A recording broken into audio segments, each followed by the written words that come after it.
En Côte d'Ivoire, le Conseil constitutionnel a rejeté la candidature de Tidjane Thiam. L'ex-banquier international, figure montante du PDCI et principal rival du RHDP, le parti au pouvoir. Pour ses partisans, c'est un coup dur. L'espoir d'une alternance crédible en 2025 s'éloigne.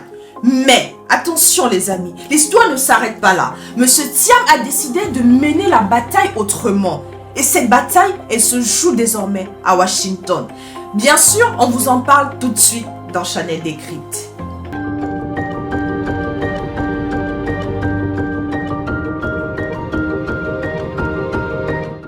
Le Conseil constitutionnel ivoirien a invalidé sa candidature.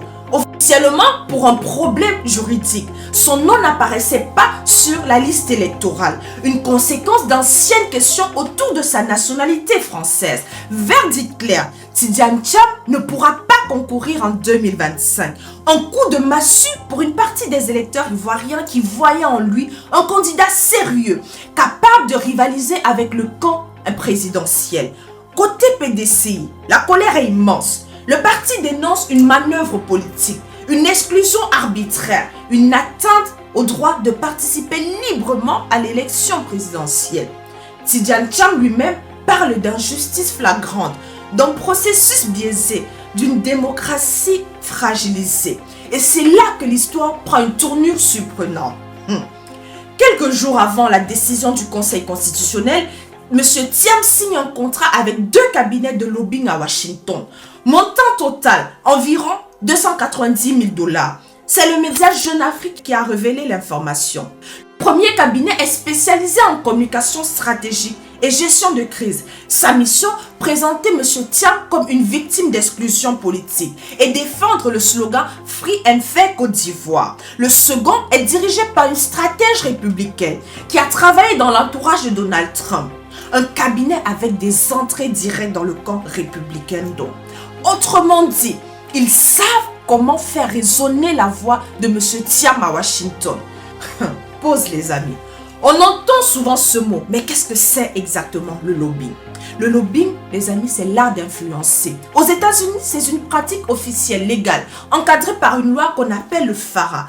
Concrètement, ça veut dire que vous payez une société spécialisée pour défendre vos intérêts auprès des parlementaires, organiser des rencontres avec les cercles de pouvoir, produire des notes et des rapports qui circulent jusqu'au département d'État ou à la Maison Blanche et imposer votre récit dans les médias et les ONG internationales. Ça coûte cher, très très cher, mais c'est redoutablement efficace. Une campagne de lobbying peut réellement changer la perception d'un pays, d'un dirigeant ou même d'une élection. Mais attention, le but de M. Thiam n'est pas de forcer les juges ivoiriens à revenir sur leur décision. Cela est impossible. La décision à autorité de la chose jugée, elle est insusceptible de recours. L'idée ici, les amis, c'est autre chose. C'est notamment internationaliser le combat. D'abord, gagner la bataille de l'image. M. Thiam veut que son exclusion ne soit pas vue comme un détail juridique, mais comme une atteinte à la démocratie ivoirienne. Ensuite, affaiblir la légitimité de l'élection de 2025. Car si l'opinion internationale considère que le scrutin est verrouillé et qu'un candidat majeur a été exclu, alors le futur président élu sortira probablement affaibli diplomatiquement. Même victorieux, il sera vu comme le président d'une élection incomplète. Mais surtout, c'est un pari sur l'avenir. Ce lobbying sert à imposer M. Thiam comme figure officielle de l'opposition. En occupant l'espace médiatique et diplomatique, il se placerait comme chef de file de l'opposition. Ses rivaux internes, que ce soit au PDCI ou ailleurs, seraient relégués à l'arrière-plan. Aux yeux de Washington, de Bruxelles ou de Paris, le visage de l'opposition ivoirienne serait désormais lui. Et ce n'est pas tout les amis. Ce lobbying lui permet aussi de renforcer son image d'homme d'État crédible, soutenu par des réseaux puissants, capable de dialoguer au plus haut niveau international. Dans un continent où beaucoup d'opposants manquent de visibilité mondiale, Tidjane Thiam se distingue. Il devient l'opposant qui a déjà des appuis solides à l'étranger. Autre élément clé de ce lobbying, c'est d'écrire un récit simple mais puissant. On m'a empêché en 2025, mais je reviendrai en 2030. plus il est perçu comme écarté injustement, plus il devient aux yeux des Ivoiriens et de l'étranger l'homme de l'alternance à venir. En réalité, ce lobbying est un investissement politique. Il sert à semer des graines dans des cercles d'influence. Et dans 5 ans, en 2030, ces réseaux diplomatiques et médiatiques pourront se mobiliser pour lui, comme soutien, comme relais, comme appui. Ce qui est semé en 2025 peut devenir, les amis, une âme redoutable en 2030.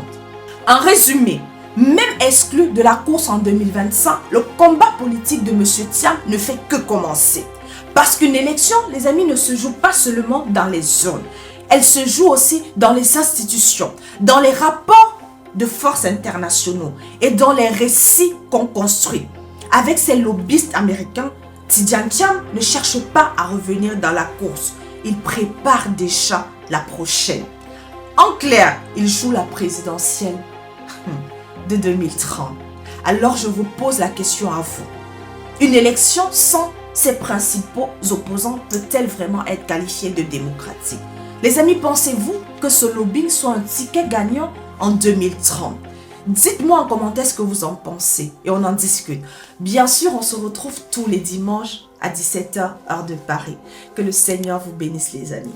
Bye bye.